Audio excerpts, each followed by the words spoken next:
TopMedTalk. Hi, it's Monty Mythen here, Editor-in-Chief of TopMedTalk. I'm here at the TopMedTalk studios, sunny West London, joined by the Managing Editor of TopMedTalk, hot in from the USA, Desiree Chappell. So with our very special guest, Tom Woodcock. Now, Tom, tell us about your original career. Where are you from? Everyone knows your name, but what did you do before you took up your latest passage in life? For many years I was a consultant at Southampton General Hospital. I was the first person that they ever appointed to be an intensive care consultant, which is quite an honour. And so I spent pushing 30 years there. And my career's always been about being an anaesthetist who can do intensive care medicine. In those days, you had to make your own training programme. There wasn't one. And most intensive care units didn't have consultants running them. And you retired a number of years ago from the NHS? From the NHS and gave up my licence to practice in 2015 with the intent of concentrating on physiology and the sort of things that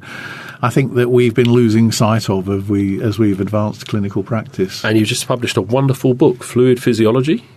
Absolutely. That would be one of my wishes for 2020, that we do start to focus on something as very, very fundamental as how the water in our body goes round and what we can do to address the sort of disequilibrium syndromes that are so dangerous to our patients. So this, I think, came out of, we had a round table in North Carolina of alleged international experts.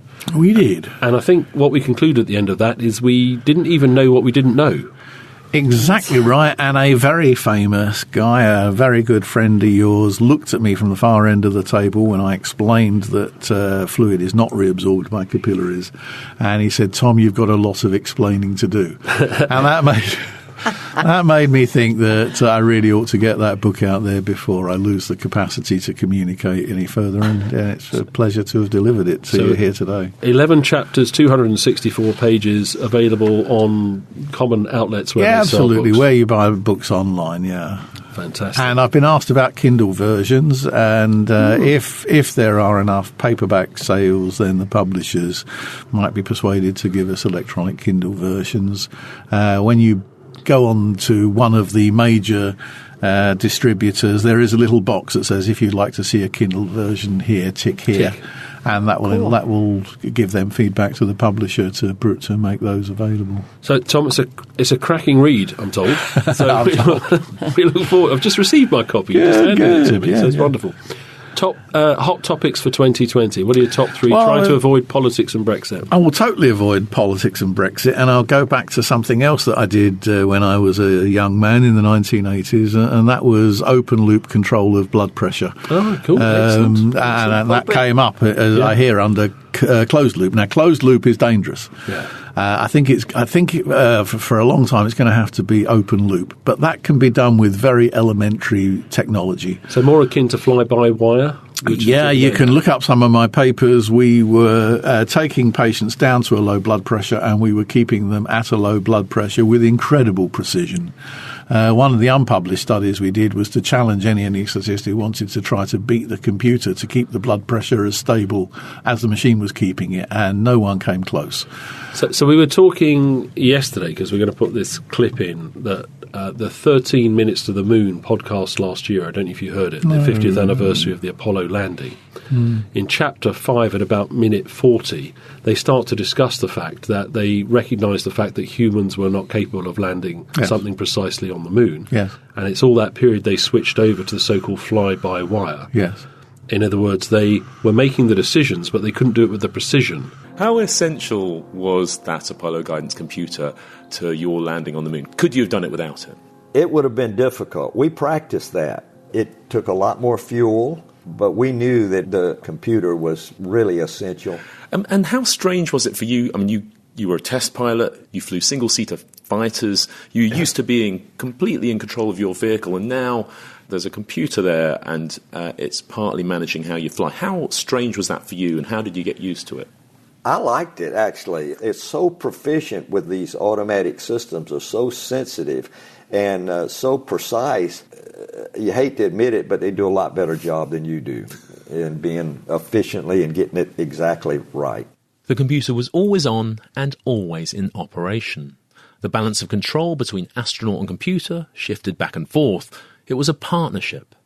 Brilliant. To land it safely. And that's open Perfect. loop, is it? Humans are not capable of maintaining the blood pressure at the level they would like to maintain it without the help of technology. And that's why And it's doable. We were doing this on BBC Micro. You remember that kind of technology? The same sort of thing that they landed on the moon with. Yes. It doesn't take great computing power. And it's always baffled me why we are not taking that forward, because increasingly we're getting the clinical data that letting the blood pressure go too low, even for a short period of time, is incredibly dangerous. And the solution is there at your hands if you will only look to take it. So come on, clinicians, pull a finger out. Okay, 2 seconds. The difference between closed loop and open loop. Closed loop means that there is no human input or supervision, and you have to have an enormous trust in a closed loop system. So a partially closed, if you like, or an open system which is being watched by someone and monitored by someone is important. But you could have, with no problem, every intensive care unit patient could have a blood pressure of 75 mean or 90 systolic, if that is what you want to have, as long as you give the machine a decent arterial pressure to monitor. Or any other parameter that you want, it can be done. We were also giving drugs according to the electroencephalogram. And you can link drug. Wow. You could sedate according to electroencephalogram. All this is doable. I can't understand why in 2021 someone somewhere isn't doing it. Whereas 50 years ago they worked out they couldn't land on the moon. Yeah. And now that's why we don't let the pilots fly the planes. Yeah. They do fly them, but they fly them via an open loop, don't they? Yes. It's fly by wire. It's a great podcast to listen to get your head around that. Yeah. Can I ask Desiree, is it possible that the nursing profession do not want a robot to come and monitor the no, I think they'd welcome. I think they'd welcome it. Makes good coffee too. Okay. So that's on your list. That was on my list. And number 2, and I've already given you a hint here, is steroids. And I think that steroid physiology in patients in perioperative care, I think that needs some looking into. You do have some top people who have a top-level understanding of corticosteroid physiology in this country. Bring them to the fore, and let's start doing some investigations along those ways. There are still people dying effectively of Addison's disease after they've had surgery. That is a fact. Yes. We might not like to hear it, but it's true. And we need to take that warning on board, and we need to be working to better, just as we're working to better care for diabetics, we need to be working for better care for people on steroids. And there are a lot of people on steroids. I am talking about inhaled steroids, not just prednisolone tablets. Number 3? Fluid physiology. Boom. and the lymphatics. And lymphology. I buy into lymphology. Endotheliology. Endotheliology. There you go. Wow. There we go.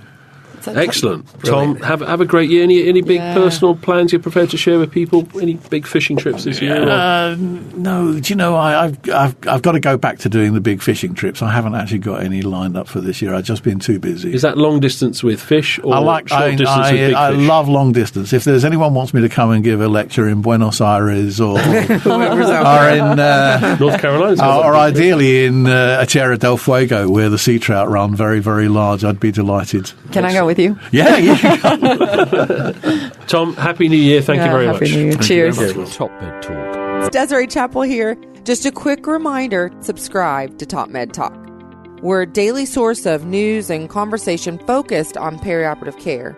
We bring you all the latest talk from all the major conferences in the perioperative space. We can also be found on Twitter, Facebook, LinkedIn, Instagram, and we now have a free mailing list with special offers and additional goodies for subscribers. Go check us out at TopMedTalk.com. That's www.topmedtalk.com.